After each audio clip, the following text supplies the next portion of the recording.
Last time on Babs Bear Talk. The train. Where? Right now? Yes. I can't buy Jada wheel chips now. What's he complaining about? I don't know. I've never seen it this packed before. Then again, we're here like bright and early usually. This is still pretty early, right? Yeah, this is the famous pastime. Right, Josh? Yep. Famous pastime of everyone. Yep, I put that on your arm. That's right. It's Monday morning, May the 16th. Guys, we're at work and Joe is getting ready to make a screen. What are you doing with this one? Reclaiming it? Are you reclaiming this one? So he doesn't want to stretch anything new. Let's see what's on it. Hello, but I need Very little. Can you lean it so I can see this honey bunch? Okay. Very little there, and then you probably use this for the barcode on the last time you use it, huh? So what are you gonna do? Like put a solvent to wash all this out? It's already why I need to wash all this up because I only gonna eat one little spot. Oh, you just need. So he's gonna like claim a little spot here to put that bar, right? That's it. Yeah. So we finished printing the first color, right here, and then it just has a blue bar that goes there. So that's what he's gonna make. He had the screen last week, but he doesn't know where he put it, so he thinks he used it in the same way, right, Joe? Okay, you want the artwork? Yeah. I don't have it. Babe?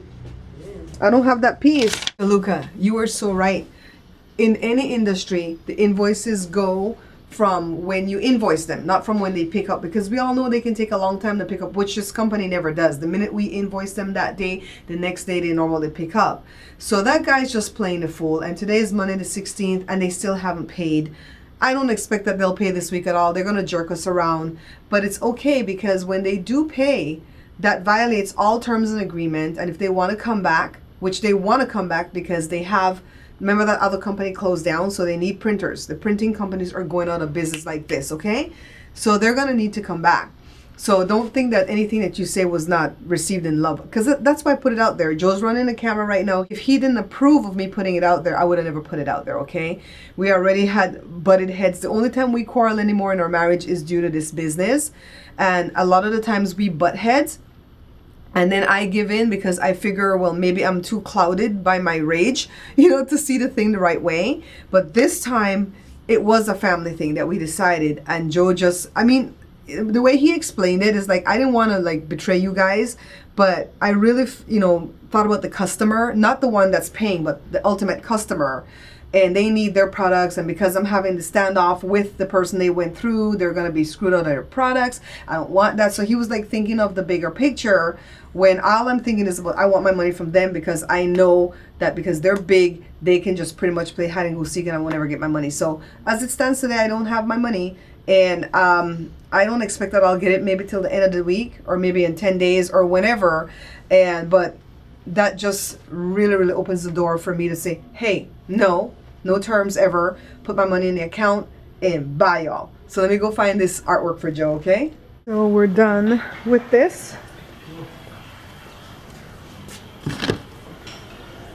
2 colors on. And all this stuff right here is Kim Kimball's stuff. Her stuff finally arrived.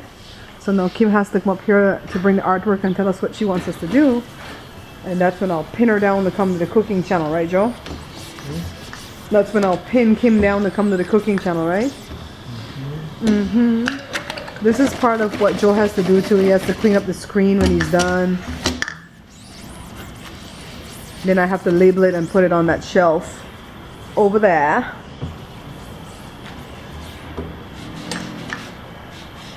Let's see what's going on out the back door today, guys.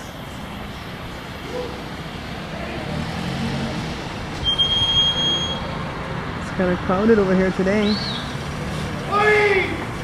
By the way, Osley still has not brought back my compressor. This coming Thursday will make 21 days, right, Joe? And Joe's like, I don't even know how many days. I am so sorry that I convinced Joe to go home and get that compressor to lend to Osley. But like Joe said, it's not that he didn't want to lend him the compressor, it's that he didn't want to drive home. And so it really infuriates me that he's done this, because that ends the flow of any kind of loan going that way anymore. Anything, money, compressor, drill, saw, forklift, pallet jack, whatever. The answer will be no. It's just like these Indians next door. They're Pakistani Indians, and they're so rude. There are 3 brothers of them. I did a vlog on them before. It's called You're Not My Buddy, because that's what they call it. Buddy, you're my buddy. Well, only one brother is decent and the other 2 brothers are just pigs. And they will come and use you up and spit you out, and when they're done, they'll cuss you out. They've done it to every business owner back here that's helped them out. So they don't even make eye contact when their truck comes anymore and they need a forklift to like unload the stuff. They won't even make eye contact because I'll look right at them and look right through them. Oh, I'm really good at cutting you off. I'm done with you, I'll cut you off. So the rest of the people back here are kind though, because like for instance, if we don't have any money to fix the forklift, Bernardo will shell out money, or Sergio will shell out labor. Everybody helps out each other back here. Would you say that's true, right, Joe? For the most part, we all help each other out. We're a community, you know. What are you doing there? Checking Kim's bubble? What's this part called? Pre-registration? Huh? Pre-registration. Pre-registration ring, right? Yep. And he's checking to see if we have the tools and stuff for Kim's bobbles. So the work is never done. Let me go check on the food. I made my rice again, but this time I made it with curry. It has mushrooms and okra and tomato and onion and corn and God, I don't even know what all is in here, but it's so delicious.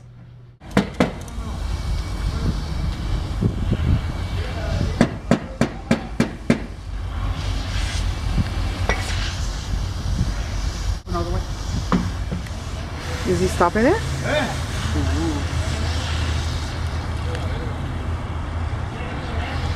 Crazy. Alright guys, so this is what's happening. I had the Blendtec blender, paid for it with my own money. Oh, really loved it. Joe used it a lot. And then all of a sudden, it started to smell like it was burning. I bought a monitor. So we brought it back to Costco. And they had no problem. They gave us back our money. We spent all the money. 273 bucks. Was it 274 bucks? Because we had a discount when we bought it, a $50 off discount. Joshua bought a monitor, and so this has been a very good day of coming to Costco. What do you know, guys? Osley brought back the compressor 20 days after we loaned it to him. Still don't know if it's working because Joe didn't plug it in, but Joe has faith that it is. I know that you guys that watch my vlogs don't really care why I wear this medical alert bracelet, but the reason I wanted to share it here is because throughout the years that I've been doing the cooking show, I get a lot of flack about this. Different people will come to the site and say, oh my God, another YouTube chef or cook that's obese, that's actually even wearing a medical alert bracelet, that's trying to teach us how to cook all this unhealthy food. Now, when I started a cooking channel, I started just to teach the foods from my cookbook. So it's all Belizean food. I started with Belizean food because that's what I knew best. I mean, who is going to start a channel and do something that they don't really know anything about, right? So then as I progressed, I started to learn other cultural type foods because I live here in America and I've lived here for over 30 years. So I've learned a lot of the Americanized food because I don't know which food really belongs to America. You know what I mean? So all I do is try to make the things simple. If it's too complicated, I'm not going to do it because I want everybody to learn to love cooking and I want people to actually try to make the recipes that I do. So that's why I do the recipes that I do. You're not going to see me do like a whole ton of vegan, a whole ton of paleo or wheat belly or whatever. You guys know that I don't eat all that stuff that I make. Even the brownie waffle thing that I made the other day, there were 2, remember? The kids ate like a piece of each of that one. And then the other one's still in the freezer and I'm going to throw it away. A lot of the stuff get thrown away. And I hate that they get thrown away, but sometimes there's no one to give it to because I don't really have a whole lot of friends here. I've got my friend Leah and the neighbors across the street and that's it. I don't really have anybody else to give it to. So I always make it clear at my cooking channel that I really and truly do not eat all that junk. Because if I did, I'd be like 600 pounds, honestly. And I would have blood pressure and I would have blood pressure issues. So anyways, I get a lot of flack at the cooking channel. And I never tell them why I wear the bracelet because it's none of their business. But I'm sharing it here with you guys because I consider you guys my family. So I wear this bracelet because I have a rare deficiency of an enzyme in my blood. So let me tell you the story. Picture this, 1981, Belize. For those of you guys that watch the Golden Girls, that's a throwback to that. So anyways, I came here when I was 15. Shortly after I came here, I started to have a lot of issues, female type issues. Went back and forth to see the doctor. Finally, they came up with the idea that I could possibly have polyps in my uterus. So they wanted to go take a look-see, and that involves the DNC. And at this time, I was 18 in 1984. They decided to do the surgery. The surgery itself was very minor, but they didn't know that when they gave me the drug to put me out, that drug would be the problem. So they put me, my surgery was supposed to be at 9 in the morning. I got pushed back to like midday because other emergencies kept coming in. So my mom and her friend, I call her Auntie Radiance, was downstairs on one of the other floors waiting for me because they took me up to the operating floor. And they didn't know that I didn't go in at 9. We didn't have cell phones where I could call and say, hey, I'm not in yet, right? So then I think like maybe around 2 o'clock or 3 o'clock, mommy started to get worried, and she's having the nurse downstairs call upstairs to the operating room and is like, what's going on? And they just kept telling my mom, because I could hear all this, but they didn't know. They just kept telling my mom that all was well, and they told the nurse, don't tell her anything, but this girl's not waking up. We don't know why. So imagine how panicked I was in that state, because I could hear all of this, right? Eventually, my mom went home. And I don't think that I knew that when I was going through it. I think I found out after I came out and went into a regular room. But in any case, from noon when I went in for my surgery, all I remember them telling me was count back from 100 and skip 2. I remember that I said 100 and I said 99. I didn't even skip the 2. And I was like black. And then it's like the snap of fingers. And then I was awake. But I couldn't wake up. You know, I couldn't open my eyes. I couldn't move anything like that. So that was very scary, to say the least. They didn't know why I wasn't waking up. So they had IVs going in my hands, in my feet, trying to flush the drugs out of my system, you know, the drugs that they gave me in order to do the surgery. And they had some Hispanic nurse yelling at me to wake up. And she's like, Barbara, wake up, honey, wake up, open your eyes. And she must have done that for 5 hours. That was her job. And I think there were at least 6 doctors in the room. Different ones do different things. One for my brain, one for this, one for that. They attached something to my temple and they kept shocking me with it. And every time they would shock me, you could feel like a devastating headache. But then I would feel my cheeks get wet, which meant that I was crying. Later, they told me that that's how they know how deep under I am in the drug-induced coma. So eventually, they put a catheter in. That was painful, let me tell you. And then after like, I'd say 6 hours, I think, I finally opened my eyes. And then I could like move my right hand so slightly, and I'm like pointing at the thing because they had intubated me and put me on a ventilator. That was breathing for me, because when I was out of it, I could hear shh, shh. Just at one spell, I felt like I couldn't breathe, and it's because I was having like a panic attack while I was under. And when I heard the shh, I started to tell myself, okay, calm down. That thing's breathing for you. Don't panic. Don't panic. Don't panic. So while I was in that state, I can't tell you that I was panicked the whole time, but I was panicked off and on. And I don't know if this was a dream or not, but I just kind of remember in my brain that I saw my baby brother at the time. He was only 10 months, and he was trying to walk around the center table, because that's what he was trying to do before I went in for the surgery. And I kept reaching for him, but I kept missing his hand. And eventually I grabbed his hand, and that's when I opened my eye. I don't know what that is. I don't know if I was dreaming. I can't tell you that I saw any bright light, like if it was, you know, a near death thing. I don't know what it was, but I do know that I stopped breathing while I was under, and they intubated me, and I didn't feel that intubation. So that might have happened when I was deep under, but I felt the catheter. I felt them putting the other things in my wrist and in my feet. Eventually, it was so funny because after I opened my eyes, I kept pointing to the ventilator and the hose for the ventilator, and I was like telling them to take it out, and they were like, no, we can't take it out, because let me move my feet, guys. They're like, we can't take it out until we know you can breathe for yourself. So we're gonna loosen this valve, and then we're gonna ask you to take your head 2 inches off of the pillow for 10 seconds. If you can do that, we'll take it off. I did it, guys. I swear to you, I did it. And then they looked at me and they're like, you didn't move? I was like, wow, that is so scary, because I thought I moved. So before I had the surgery, one of the doctors was kind of mean to me. I think it was just his bedside manner. He was kind of mean to me. And when all this was going on, he was the one that was the best for me.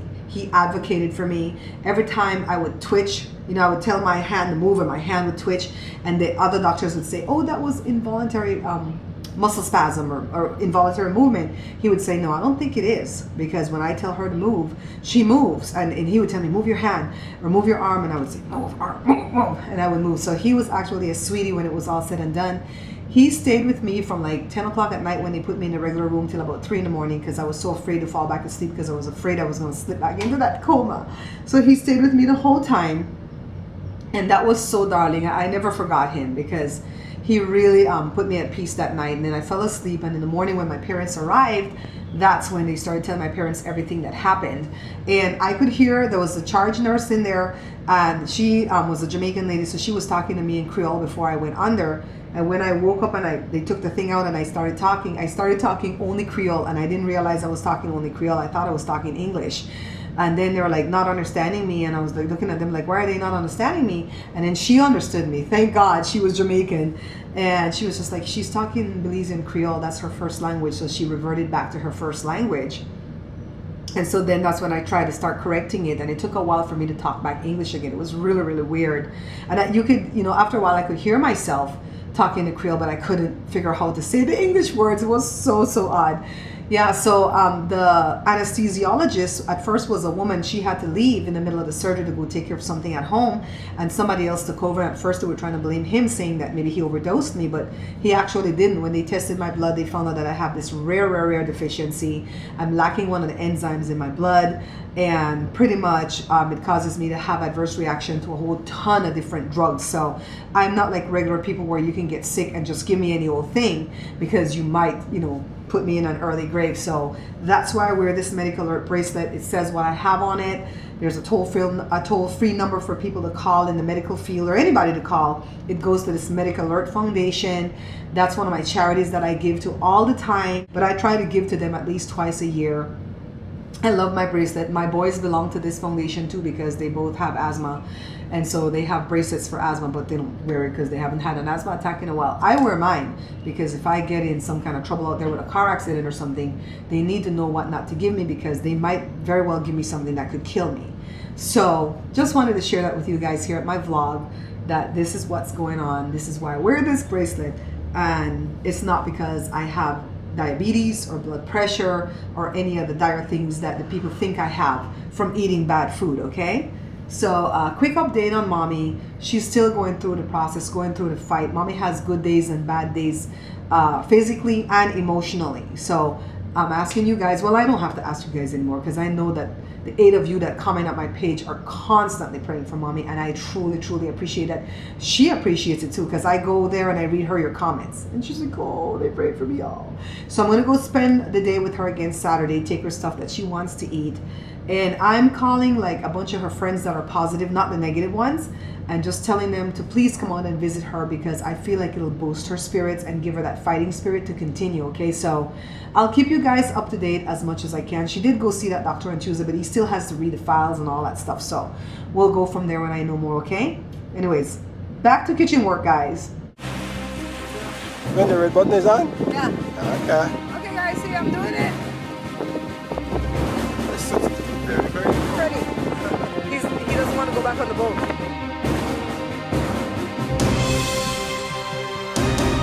Splash. Splash? Yeah. Hey, Mr. How can you kiss her with the taste of my lips already there?